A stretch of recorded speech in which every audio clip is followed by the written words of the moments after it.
bonjour et bienvenue à Pacte Pot. Alors moi c'est TK, l'américain de ce petit groupe d'amis réunis par le rugby. Et là je suis très content d'être avec my brother of another mother, it's Charlie Bayer. Salut mon Charlie, comment ça va? Hallo, my friend. Ben écoute, ça va très bien après un automne rugbystique tel qu'on l'a eu. Ça va plutôt pas trop mal et je suis comme d'habitude très content de vous retrouver. Oui, exactement ça. Je dis ça parce que j'ai pu passer à Berlin ce week-end. Donc, j'ai pas pu voir tous les matchs comme normal, mais j'ai passé un bon moment en Allemagne. Et là, on est aussi avec le plus grand de tous les Théo, c'est Théodore de Saint-Rémy. Salut mon Théo. Oui, le plus grand de tous les Théo dans ton environnement immédiat. Il y en a peut-être des plus grands. Soyons humbles et lucides sur ce qu'est la diversité du monde. J'ai jamais rencontré. C'était un grand week-end du rugby et on va essayer de parler de tout ça. Mais je pense que bon, on n'a pas besoin de faire la minute américaine là, non, les garçons, non? C'est bon, on peut passer. Ouais, là c'est dur là. Thierry, ici on est obligé d'en parler en fait. Donc qu'est-ce qui s'est passé? Là, c'est un trou d'air. Je sais pas, c'est un désastre. C'est le sol s'est dérobé sous tes pas et sous les pas des Eagles. Alors, on sait et on aime dans ce podcast l'équipe des Lobos portugais et on sait pourquoi, notamment parce qu'on a des auditeurs au Portugal. Mais quand même, Thierry, qu'est-ce qui s'est passé? Bah, bonne nouvelle, c'est que c'était un match nul, USA 16 et Portugal 16. Mauvaise nouvelle, bah, il fallait gagner le match pour venir en France pour le Coupe du Monde 2023. Donc voilà, c'est ça. Mais il faut, comme tu dis, il faut toujours voir le positif. Et il y a du positif, mais pour des Portugais. Alors, C'est ça. Pas pour nous. Portugal ne joue les Coupes du Monde que quand elles sont en France, en fait. C'est pour ça, ils pouvaient pas la louper, celle-là. C'est ça. Je rappelle que on avait dit effectivement qu'on serait content dans tous les cas si les Américains se qualifiaient parce que tu es notre Américain du pack et si les Portugais se qualifiaient, notamment parce qu'il y a une tellement belle communauté portugaise en France que ça va faire plaisir à plein de gens. Bah, j'ai vu une émission sur Stade 2, là, ils avaient un petit reportage, ils disaient il y a environ 15 Français ou 15 personnes qui jouent en France, qui viennent de la France, qui sont dans cette équipe de Portugal. Donc, beaucoup de Pro D2.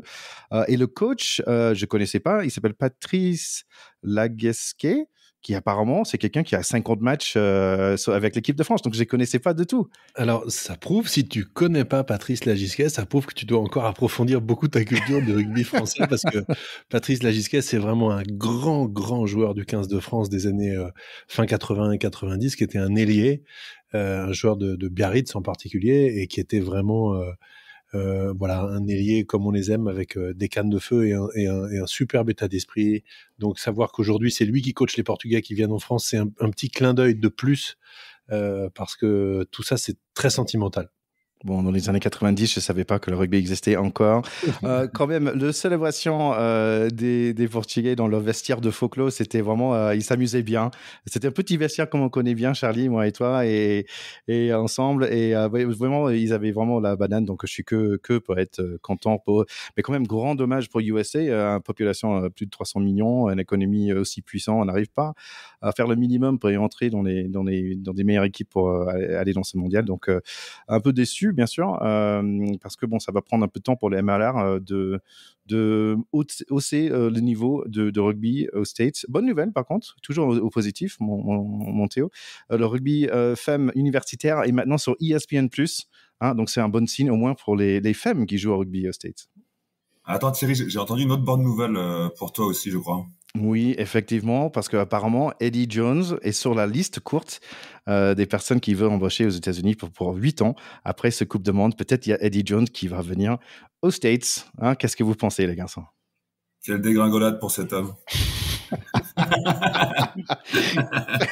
Non, je plaisante, ce serait évidemment bénéfique pour les États-Unis, mais ce serait une belle histoire. Dans d'autres nouvelles plutôt pour la France, on a eu le verdict pour Dupont qui a eu 4 semaines pour son faute contre l'ailier de Sudaf et Dutoit qui a complètement écrasé la tête de notre dentiste qui était par terre et dans une position pas très facile pour se défendre. Il a eu que 3 semaines. Donc, allez les garçons, vous voulez combien de temps pour aller? Bah, moi, alors j'étais très mauvais en maths à l'école et souvent on m'expliquait que tout était pourtant très simple et que par les règles, tout s'expliquait très facilement. J'ai un peu la même impression avec ces règles arbitrales parce qu'on me dit que si par rapport, apparemment c'est ce qu'il faut. Moi, je trouvais quand même ça assez étrange que pour un acte non volontaire, On écope plus que pour quelque chose qui délibérément est fait dans un geste absolument pas rugby. Enfin, il va pas jouer le ballon, il va pas jouer. Enfin bon, franchement, je comprends pas. Après, ma foi, on peut hurler à l'anglo-saxonisme qui nous domine, j'en sais rien. Ce que je me dis, c'est que ça va nous laisser un peu de repos à notre Dupont avant d'attaquer le tournoi. C'est peut-être pas si mal que ça. Mais Oui, voilà, j'en rigole, mais c'est assez incompréhensible, je trouve. Oui, c'est une très bonne manière de positiver. J'ai pas creusé le truc. J'ai vu les différences de sentences. Je trouve ça imbitable. Voilà. Je m'arrêterai là. Mais ça, on sent l'arrière. Alors là, Bon, peut-être Razi Erasmus, là, il est plutôt content parce qu'il a arrêté pas râler après le match de nos Français qu'ils ont gagné contre ses Sudaf. Mais bon, ce chapitre est fini. On passe, il y a les Françaises, en fait, qui sont de retour en France. Juste, Erasmus, il râle après tous les matchs, hein. Il s'est donné comme mission de devenir analyste arbitral, apparemment, et il a ses petites vidéos sur YouTube. Il analyse tout maintenant. Il se prend des sanctions régulièrement, mais bon, ça lui plaît. Apparemment. C'est un peu le troll de l'arbitrage maintenant. C'est sa nouvelle mission qui s'est donnée. Il devrait avoir un podcast. Allez, les Français sont de retour vers la France après ce bronze de Coupe du Monde. Donc, Vernier et Fall, beaucoup de bons presses dans les presses anglo-saxonnes. Et aussi Fall qui était numéro 1 bis pour le meilleure plaqueuse de ce tournoi, suivi par deux autres françaises, Charlotte Escadaro et Gaëlle Hermé. Donc ça, c'est sur le top 5, on a quand même 3 Françaises. C'est pas toujours bon signe d'avoir les meilleurs plaqueurs. Ça veut dire que tu as beaucoup défendu. et donc que tu as beaucoup subi. Et c'est pas faux, en fait, sur ce tournoi, finalement. Dans des matchs clés, elles ont été incroyablement valeureuses, mais elles ont subi, elles n'ont pas mis leur jeu en place. C'est aussi peut-être un petit peu révélateur. Désolé de casser l'ambiance, Thierry. Non, mais je trouvais ça super intéressant. Allez, Rugby League finale, c'était Samoa, le surprise contre Australie. C'est quand même les Australiens qui ont gagné. Côté femmes, nos Françaises, ils ont perdu malheureusement tous leurs matchs, mais ils ont pu marquer des points contre les Cook Islands, 26-18. Mais c'est la fin pour elles. Rugby Fota, et en maîtrise totale, nos Français contre Australie dans le final. C'était 84-40 contre Australie. C'est nous qui ont gagné la finale. Au moyenne, la France, c'était 108-16 pour chaque match. Ah ouais. Quand même. Oui, au vu des comptes rendus que tu nous donnes semaine après semaine, et sur cette moyenne sur le résultat final, ça fait quand même plaisir de voir une équipe de France qui prend vraiment l'ascendant, qui a vraiment pris l'ascendant, enfin vraiment dominé en fait ses adversaires tout au long de cette compétition, quoi. C'est un titre amplement mérité. Ouais, donc bravo à eux. J'espère peut-être interviewer quelqu'un dans l'équipe ou le coach. Ça peut être sympa de faire ça. Allez, il y a beaucoup de matchs, les gars. Donc, on va sortir des vestiaires pour parler des Autumn Nations Series. On y va. Pack de potes, terrain 10. Déjà, les garçons, je voulais dire que j'ai pris un plaisir fou dans ce Autumn Nations Series. Et je pense que d'année par année, ça devient de plus en plus important aussi. Donc, c'est vraiment un plaisir. Peut-être parce qu'on a ce podcast, mais vraiment, j'ai pris beaucoup de plaisir dans ce Autumn Nations. Allez, on va démarrer avec Italie, Afrique du Sud. Première mi-temps, c'est Italie qui mène au début avec un essai magnifique de notre jeune Capuzzo, 13-8. Le mi-temps, quand même, ils reviennent les Sudaf. Ils sont devant la mi-temps 18-13. Et deuxième mi-temps, ils marquent 2 essais très rapides pour finir avec 9 essais en total. Donc, c'est quand même 63-21. Oui, ça révèle l'écart de niveau quand même réel entre ces deux équipes en dépit de l'exploit des Italiens la semaine d'avant contre les Australiens. Moi, j'ai juste un petit commentaire. J'ai revu sur les réseaux et sur les résumés, tout le monde dit « Ah, l'essai d'Ange Capuzzo, qui est magnifique ». Ce qui est surtout magnifique dans cet essai, c'est la passe sur un pas du mec qui lui donne la balle. Oui. Et je trouve que il faut arrêter dans notre sport de chercher des stars qui font les différences tout seuls. Ça n'existe pas au rugby, ou très rarement. Et surtout sur cet essai-là, le replacement offensif au soutien des Italiens est remarquable. La passe sur un pas est remarquable. Ange Capuzzo, après, il met les cannes. Mais en fait, voilà, chapeau aux passeurs. Pardon, je mettrais juste un petit bémol sur le fait que c'est un sport dans lequel un individu ne peut pas faire la différence. Si, il peut, bien sûr. Mais c'est pas toujours celui qui va mettre l'essai, disons comme ça. Quelquefois, l'exploit vient de celui qui emmène l'autre à l'essai. T'as tout à fait raison, Charlie. Je suis d'accord avec vous, mais il faut être capable d'avoir des passes décisives, en fait, dans les stats. Ça serait bien aussi. Oui. Ouais. Bon, allez. Oui, c'est vrai que ce serait pas mal d'avoir ça comme ça. Allez, on va aller pour ça. Allez, Pays de Galles, Géorgie, il y a Jack Morgan qui marque 2 essais et Pays de Galles mène au mi-temps chez eux, mais c'est fini pour l'attaque des Red Devils qui sont pas du tout dangereux maintenant, après cette victoire contre l'Argentine la semaine dernière. Et c'est Géorgie qui gagne un match musclé, la première victoire contre les Pays de Galles. Donc bravo pour les Géorgiens. Ouais, débat sans fin maintenant là sur la place de la Géorgie dans le tournoi des 6 ou 7 nations, je sais même pas ce qu'on devrait dire. Ils ont battu les Italiens il y a pas si longtemps, maintenant ils battent les Gallois. On sait qu'ils ont des joueurs effectivement qui se révèlent beaucoup dans les championnats anglais et français surtout. Ça devient difficile de les tenir à l'écart de la compétition de référence européenne. Et puis ça révèle aussi que les Gallois sont bien embarqués dans une petite crise générationnelle là. J'ai mal de crâne à venir pour la fédération et les coachs gallois. Ouais, complètement. Je pense que les Gallois avaient choisi comme couleur de maillot quelque chose qui disait qu'ils portaient le deuil de leur gloire passée. J'ai un peu l'impression. Il y a en effet les Gallois qui vont dans le mal, mais réellement c'est un exploit, je pense, de la part des Géorgiens. Réellement, quand tu vois la façon dont ce que sont leurs fédérations, ce qu'est leur histoire au rugby, c'est vraiment un exploit, surtout d'aller gagner là-bas. Enfin, ils ont quand même gagné à Cardiff. C'est même pas une petite victoire perdue par l'équipe 3 au cours d'un tournoi, j'en sais rien, à l'autre bout du monde. C'est vraiment un truc. Leur joie était très belle, très communicative et ça m'a fait vraiment plaisir pour la Géorgie.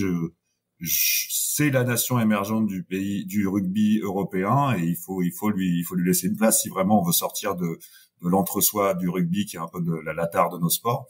Il faut leur laisser la place, je pense. Bah, vous parlez de Seven Nations, pourquoi pas 8 Nations, et on en invite Portugal aussi, ça peut être sympa. Allez, ouais. on passe.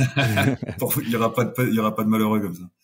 Allez, on passe à Écosse-Argentine. Match très équilibré pour le premier mi-temps, malgré un carton rouge pour l'Argentine. C'est eux quand même qui sont devant 19-13 le mi-temps. Il faut quand même regarder de clips ce match juste pour les passes de Finn Russell parce que ça vaut vraiment la peine. Et aussi le course et le triplé de Darcy Graham.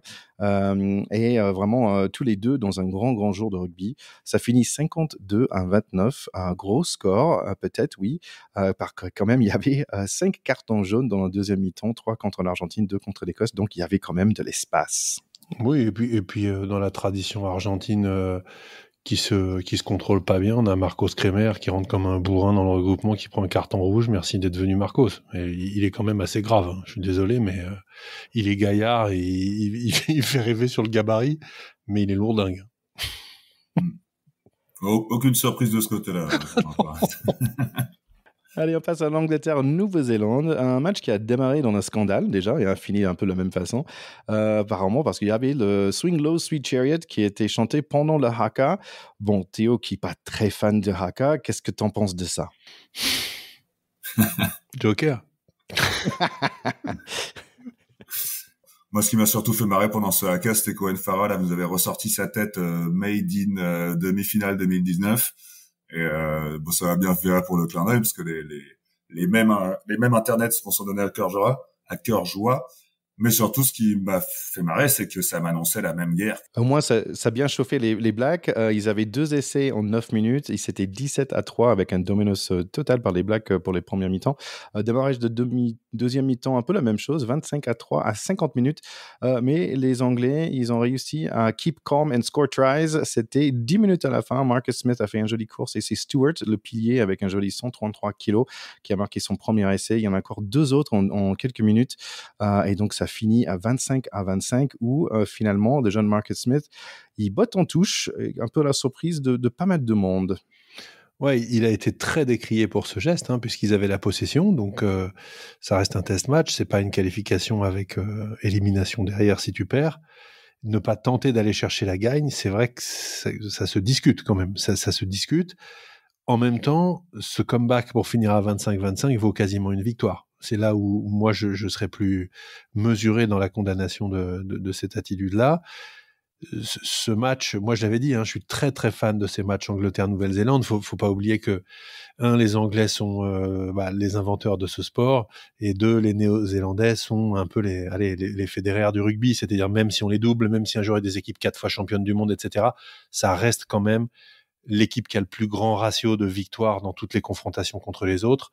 Ça reste également les premiers champions du monde de l'histoire, et par rapport au Sudaf qui sont trois fois champions du monde, ils n'ont pas non plus, on va dire, ce péché originel de l'apartheid, etc. Donc, on a, avec les Blacks, l'élève qui a dépassé le maître anglais, et ces confrontations dans le temple du rugby à Twickenham, elles sont toujours à voir parce qu'elles ont toujours une histoire à raconter.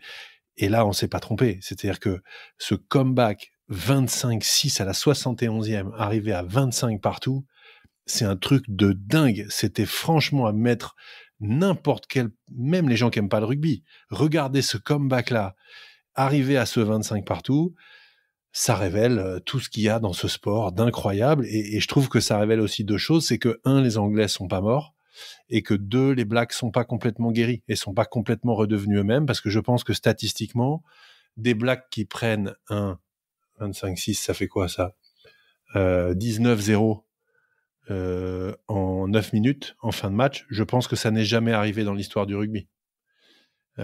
Voilà, et des Blacks à ce point en avance ne sont jamais repris, sauf ces Blacks-là qui ont donc une fragilité un peu intrinsèque à faire à suivre. Ouais, je suis d'accord avec toi sur le fait que dégager le ballon, c'était dit comme ça forcément une erreur parce qu'on peut aller chercher autre chose qu'un match de nul, mais après une remontada comme ça, c'était peut-être la fin d'une course haletante qu'il fallait absolument arrêter pour se contenter de ce nul qui, comme tu dis, je suis entièrement d'accord avec toi. La guerre promise dont je parlais pendant le haka est arrivée tardivement en fait, et c'est ça qui m'a assez surpris de la part des Anglais, dont tu loues très souvent l'état d'esprit qui voudrait qu'il y ait une maîtrise beaucoup plus. Et là, ils étaient plus sur ces espèces de fin de match un peu folle, qu'on pourrait qualifier de French flair, je sais pas, les mecs qui seraient à la fin, c'est plus à nous, ça, normalement, ce genre de scénario. de non-maîtrise et de panache de fin. Et donc, ça m'a surpris, mais ouais, en effet, le match était à la hauteur de nos attentes, même si c'était en courant alternatif, on va dire, que chacun s'est un peu partagé. C'était marrant, à la fin du match, il y avait, quand je regardais les mecs qui serraient les pattes, il y avait quelques joueurs sur l'équipe d'Angleterre, ils regardaient les blagues, dire un peu désolé, quoi. Je pense que Marcus Smith, qui est super jeune, en fait, et je pense qu'il était super content, il botte en touche, ouais, et tous les autres, les grands, les piliers et tout, je suis désolé, les mecs, hein. Je sais que vous vouliez jouer, mais... Ouais.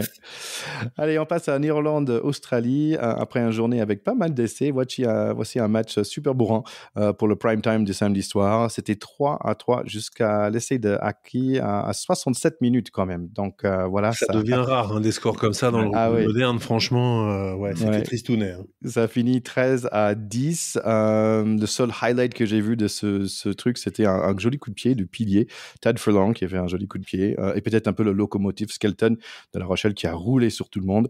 Mais sinon, voilà. Irlande gagne. Number one au classement mondial. Comme tu dis, Théo, Irlande, premier de la classe, hein, donc ils tiennent leur rang, mais à côté de ça, on peut quand même parler de l'Australie qui avait perdu ses 2 matchs précédents à 1 point, donc qui est pas si loin que ça, qui est pas complètement largué, mais qui rentre d'Europe avec des valises finalement pleines, même si c'était de justesse à chaque fois. Très mauvaise opération, quoi. Je pense que mentalement au niveau du bilan, évidemment, c'est catastrophique, mais je pense que mentalement, ça va être un peu dur de se relever de cette tournée pour les Australiens.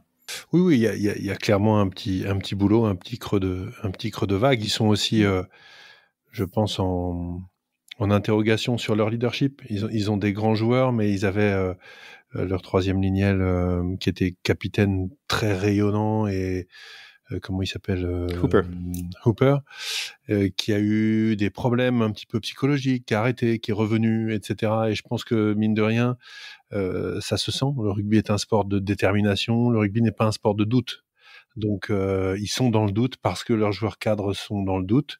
Et quand on est dans le doute, c'est difficile de performer en se prenant des avions à réaction dans la tronche. Moi, je suis pas du tout d'accord, en fait. Parce que là, on vient de dire avant que c'est un sport qui vient pas à un seul mec, et on va pas l'accabler un mec qui a osé dire, moi, je vais pas bien, j'ai besoin d'espace, j'ai besoin de prendre recul. On va pas accabler le résultat de toute son équipe parce que lui, il a pris un peu de temps pour lui. Mais je l'accable pas du tout. Mais mais on dit, en fait, c'est à cause de lui que l'équipe va pas bien. Non, je pense pense Mais que je c'est pense un que élément franchement, d'explication. on a le droit d'aller pas bien. On a le droit Mais de faire un petit pause, de faire un backseat de temps en temps. Ça, c'est super important. On peut pas dire que c'est à sa faute parce qu'il a un problème personnel.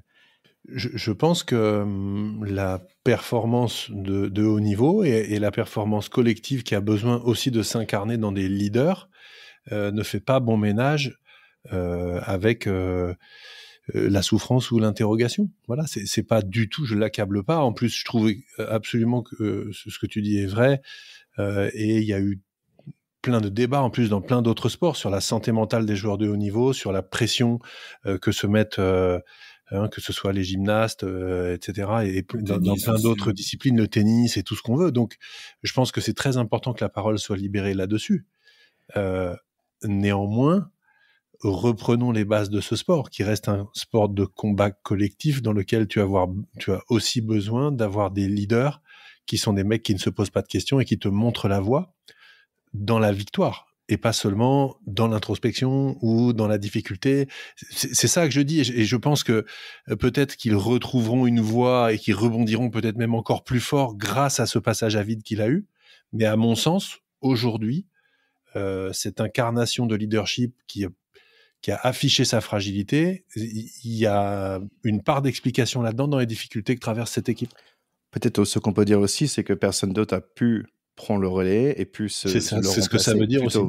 Plutôt que de dire c'est à lui, c'est plutôt à ses coéquipiers qui n'ont pas pu prendre la place. Lui, il a laissé la place, il est sorti de l'équipe. Ouais. Plutôt que de mener une équipe où il n'allait pas bien, il est sorti, se retirer lui-même à sa propre initiative. Donc peut-être c'est plutôt que y a ses coéquipiers, ou peut-être on est juste tout faux et ça va pas, ça va juste, ils ont perdu beaucoup de matchs par un point.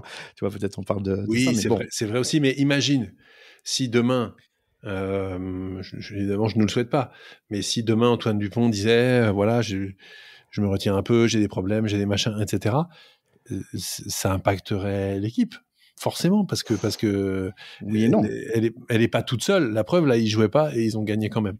Mais quand tu comptes sur quelqu'un qui tient la barre, qui est le capitaine, vers qui tu te retournes quand ça va pas, etc., si cette figure-là change, c'est un peu plus compliqué.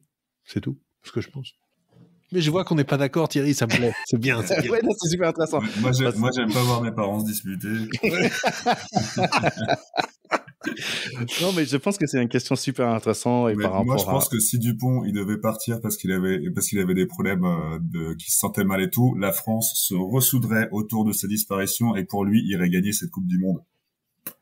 C'est ça mon scénario. C'est possible. Et du coup, peut-être que les Australiens sont champions du monde en France. Pour Hooper. Enfin bref. Ne nous souhaitons pas. Allez les gars, bon, c'est très sympa tout ça, mais il faut qu'on passe à la France maintenant.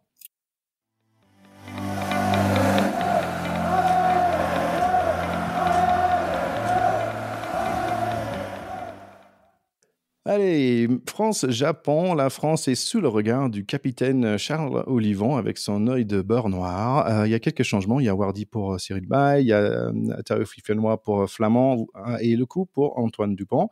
La Marseillaise, c'est tout beau pour nos bleus, mais les enfants sont en orange. Je suis un peu perplexe.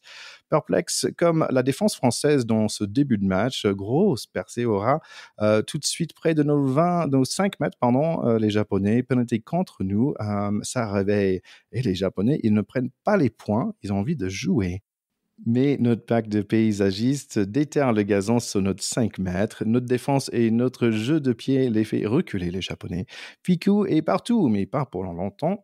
Ntamak, coup de pied et Dama Pogno est comme un fou. Tout comme les fans dans ce stade toulousain 5-0.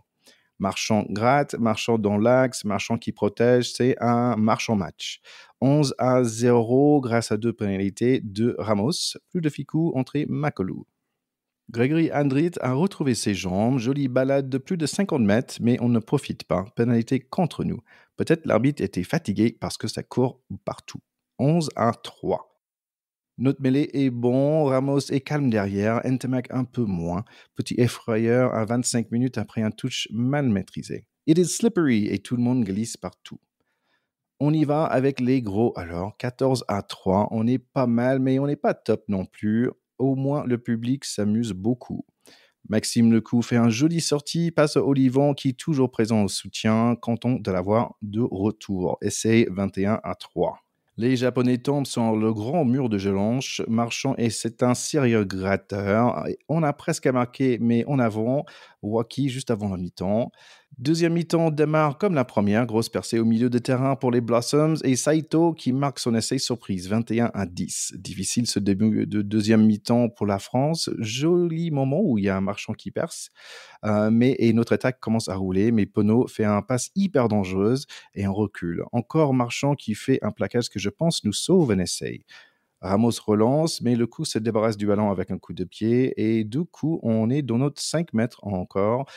Ntamak Senduné, il est remplacé par Jalibert. Marchand sort, bien applaudi, c'est Movaka qui rentre.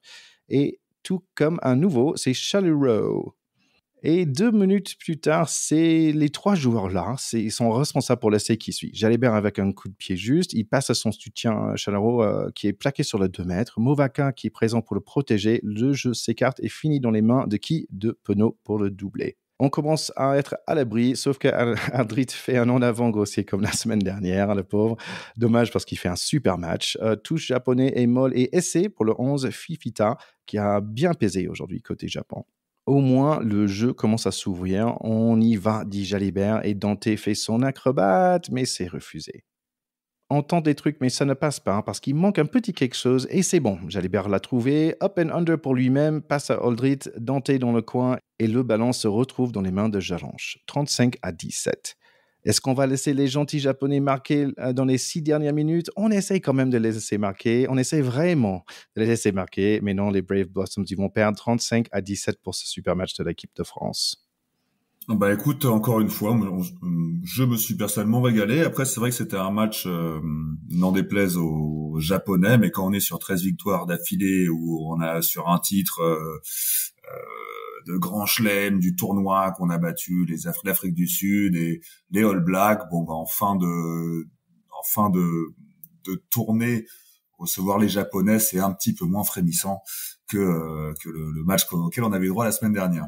Alors moi j'ai trouvé que je suis toujours ravi de la retrouver, cette équipe, hein, après l'année de disette les 10 ans de disette qu'on a eu sous les ères précédentes.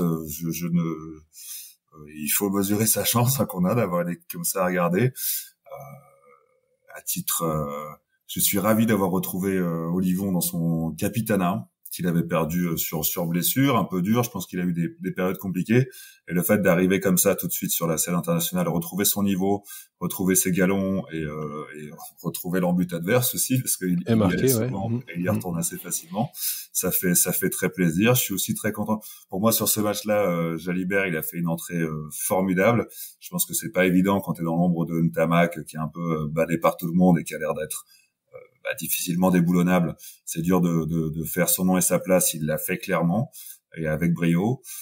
Je suis ravi aussi en tant que supporter du Stade Français, mais pas que pour Macalou, parce que Macalou, ça fait plusieurs fois qu'il a des rendez-vous loupés avec l'équipe de France. On l'annonce, tout le monde veut le voir dans cette équipe de France. Quand il y va, il fait pas exactement les matchs auxquels on s'attend de lui. Et là, sur cette tournée, c'était parfait, quoi. À un poste qui n'est pas le sien en club, il a brillé. Et ça me fait très plaisir.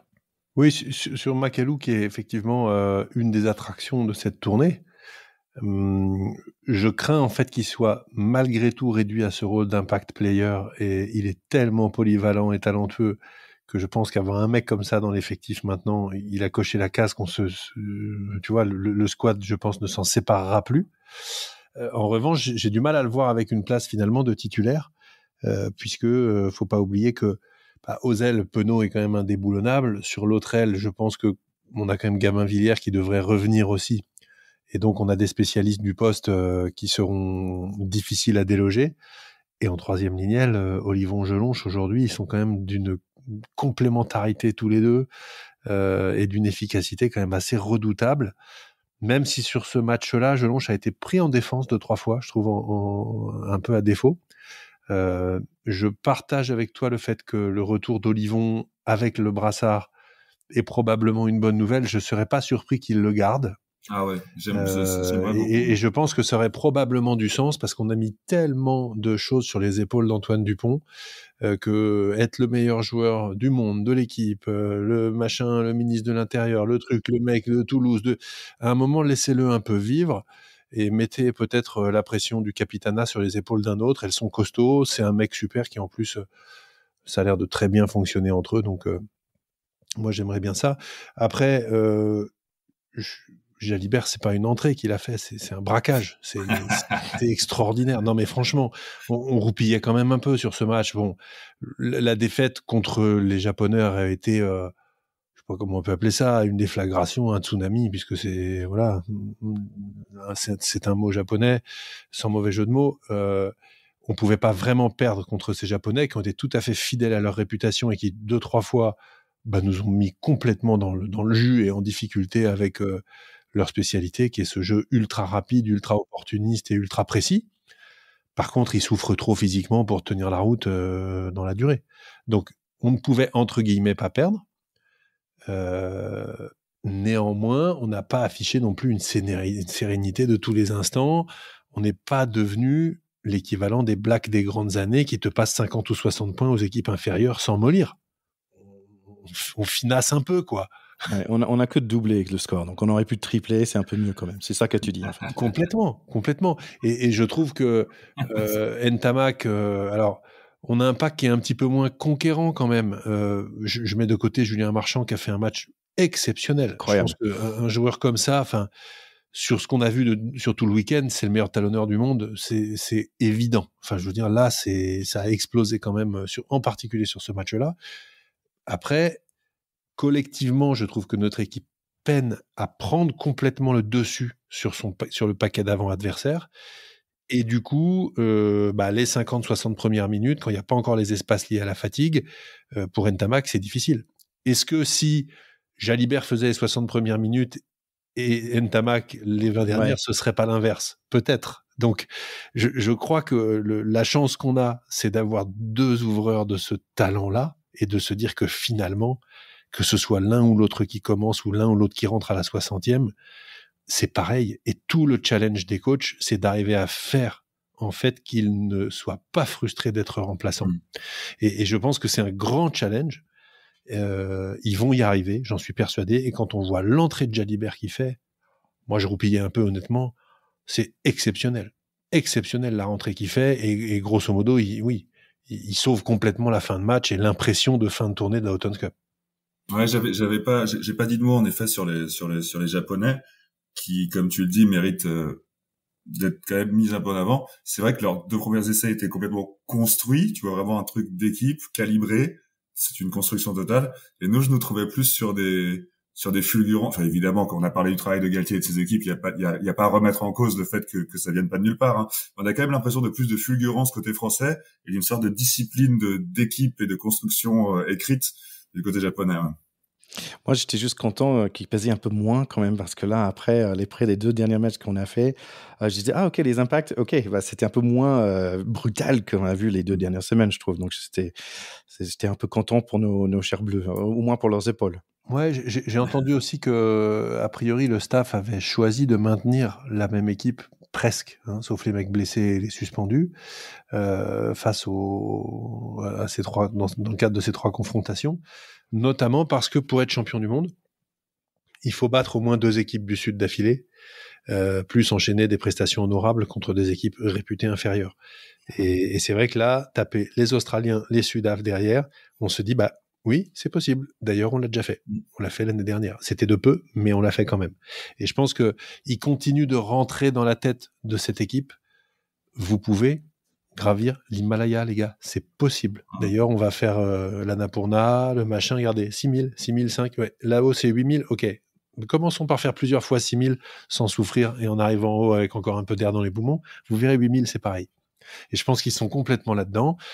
Ils ont eu, pour moi encore, je salue, même si je trouve toujours aussi malheureusement un peu désagréable la manière qu'a Galtier de s'exprimer avec ses lunettes qui mettent tout le monde à 4 km.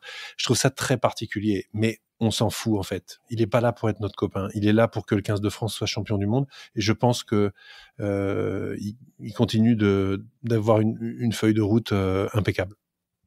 Oui, il y a toujours, et je pense peut-être aussi dans cette idée d'amener cette équipe à une mentalité de jouer une Coupe du Monde, d'être champion du monde surtout. Je sais pas si vous avez entendu, mais c'est des médaillés de bronze du championnat du monde féminin qui sont venus remettre les maillots à cette équipe. Je savais pas, c'est super. Et oui, je pense que c'est peut-être aussi déjà pour faire un lien, pour leur dire voilà, elles reviennent de leur expérience, la vôtre arrive à grands pas, et peut-être qu'il y a eu quelques petits échanges sur ce que c'était d'être dans le vivre de la compétition. Je pense que comme tu dis, ils visent beaucoup déjà. Enfin, tout est travaillé pour 2023. Alors, est-ce qu'ils sont en train de leur dire, les gars, entre maintenant et la finale de la Coupe du Monde, on ne perd aucun match. Et c'est ça notre feuille de route. C'est possible que ce soit ça la feuille de route, elle est peut-être un peu ambitieuse, mais ils peuvent pas leur dire on a le droit de perdre, tout ça, c'est fini. Maintenant, ils ont trop gagné pour qu'on joue sur cette corde-là. Cette année, le tournoi, ça va être compliqué parce que il faudra jouer les Irlandais en Irlande et les Anglais en Angleterre. Néanmoins, on peut y rêver. C'est pas impossible d'aller gagner ces matchs-là quand on voit à quel point les équipes sont proches. Donc, si ça se trouve, on est en train d'être sur une série où on va se retaper la 5 matchs du tournoi, peut-être quelques matchs de préparation. Donc là, on est à 13, 18, 20, plus 5 ou 6 matchs de Coupe du Monde, 26 matchs sans défaite. Ce serait pas mal, non?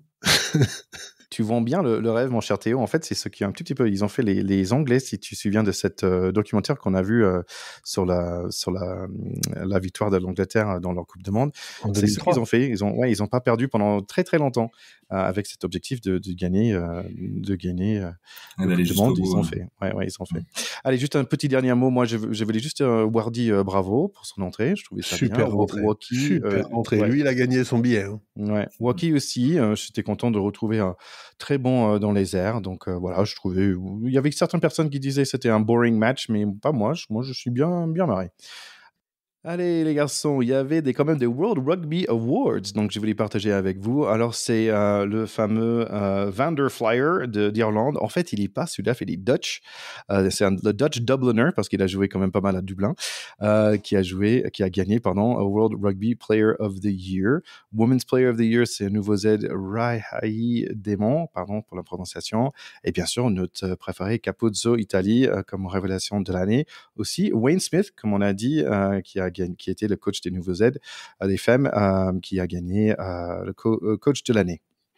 Je te rappelle quand même que les Sudaf qui ont des Van der machin sont aussi des Dutch, mais je vais pas refaire un cours d'histoire à chaque épisode. Chaque fois. Petit quelque chose pour les 15 de l'année, en fait, les femmes. Il y avait 10 Anglais et All Blacks en combiné, 2 Français, Laure Sansu et Mauricio Fall, qu'on aime bien. Donc, congratulations, girls. Sinon, pour la 15 des hommes de l'année, il y avait quand même, et je suis assez content de moi, il y avait un seul nom que je ne connaissais pas. Je vais les citer tous parce que j'aime bien. Allez, il y avait Gange de l'Angleterre, il y a Malcolm Marx de Afrique du Sud, c'est lui que je ne connaissais pas. Tad Furlong d'Irlande, Taj Byrne d'Irlande aussi, Sam Whitelock de Nouvelle-Zélande, Pablo, I play for my country, Matera from Argentina, Josh Van der Flyer, bien sûr, d'Irlande.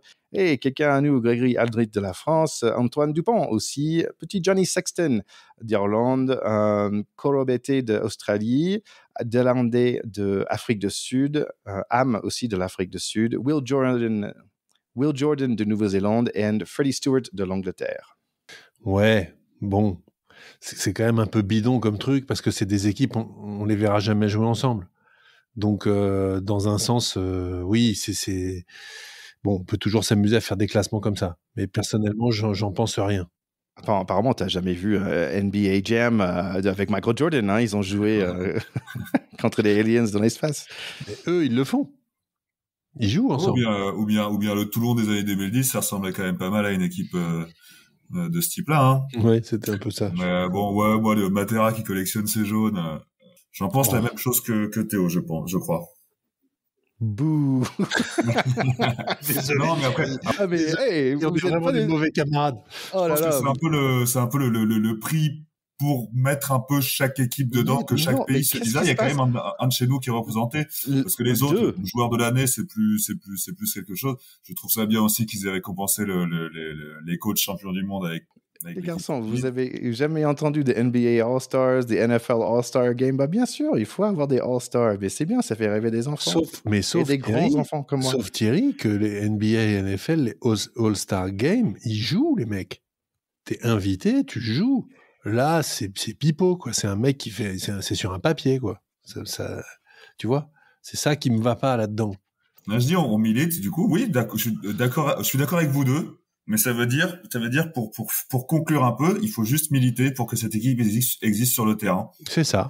Donc, alors, pour faire ça, il faut avoir le meilleur 30. Et voilà, ça c'est la meilleure idée. On fait un 30, Absolument. On fait 2 équipes de 15 et là, ils jouent les uns contre les autres.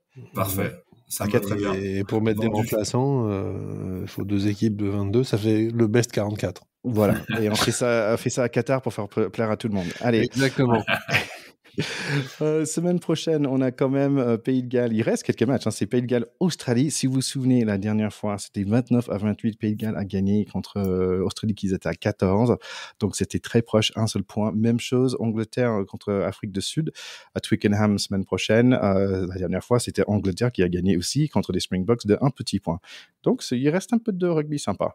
Oui, il reste une chance à l'Australie de pas repartir Fanny et le Afrique du Sud Angleterre va être très très intéressant à voir, je pense, et on devrait y réentendre les crunchs qui t'ont manqué un peu pendant ce France-Japon. Ça va casser ça va casser du petit bois. Allez, pour la dernière chose, je voulais vous faire écouter un petit morceau de notre épisode un peu plus léger où j'ai parlé avec Stéphane Beaumont sur Movember. Donc, voici un petit extrait. Vous pouvez aller le chercher, bien sûr, sur votre application de podcast, tout comme le nôtre, et mettez un petit like et toutes ces bonnes choses, un review. Ça nous fait du bien. Et franchement, celle-là, sur le Movember, partagez celle-là avec vos copains parce que c'est très important.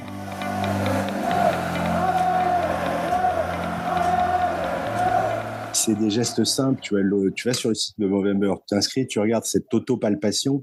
Ouais, donc effectivement, c'est un geste qui est mis en avant et qui est important, je pense, à inculquer à tous les jeunes hommes.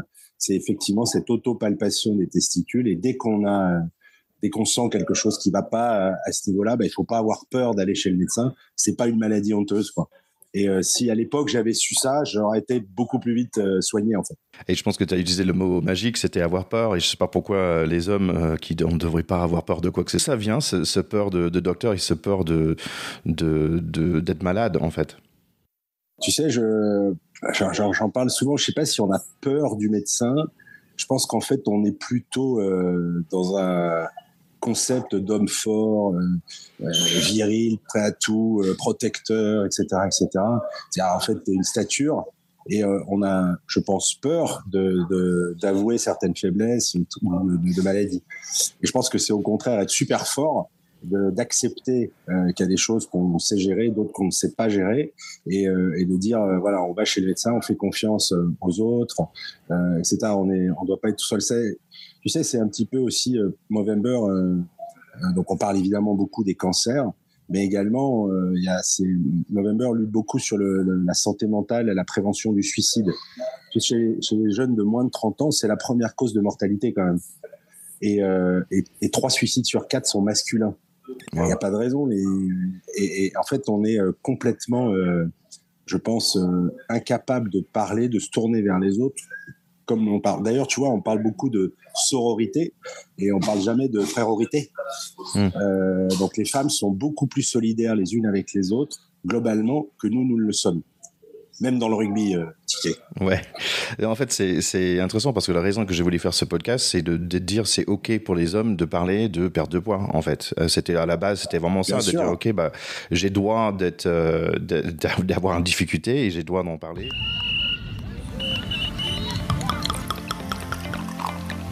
Allez, un autre grand moment avec mes potes dans la PAC de potes. Ça me fait vraiment plaisir de vous retrouver, les garçons.